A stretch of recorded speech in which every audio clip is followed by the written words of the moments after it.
السلام علیکم ناظرین، آپ دیکھ رہے ہیں ENN نیوز۔ خصوصی رپورٹ دیکھیے بخت علی کی۔ کھیل صحت اور ذہنی نشو و نما کے لیے انتہائی ضروری ہیں۔ نوجوانوں کو صحت افزا سرگرمیوں میں بھرپور حصہ لینا چاہیے۔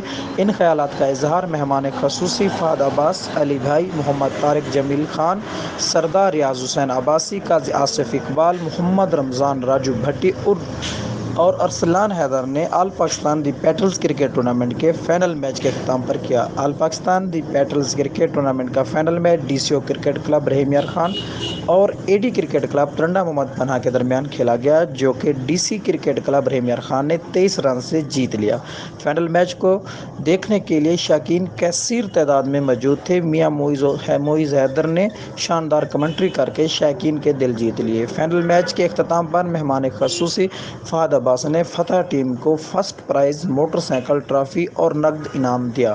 اس طرح علی بھائی، محمد طارق جمیل خان، سردار ریاض حسین عباسی، MA خالق بھٹی اور دیگر مہمانوں نے سیکنڈ پرائز کے ساتھ دیگر کھلاڑیوں میں انعامات تقسیم کیے۔ اس موقع پر محمد رمضان عرف راجو بھٹی، امجد پاشا، احتشام خان، ذوالقرنین ہاشمی، محمد ندیم پنوار، محمد اسلم جام، بخت علی، محمد شہباز، صدیق الرحمان سمیت دیگر مہمانوں کے ساتھ ساتھ شائقین کی کثیر تعداد موجود تھی۔ ENN نیوز ڈیجیٹل جرنلسٹ جام بخت علی، تحصیل لیاقت پور۔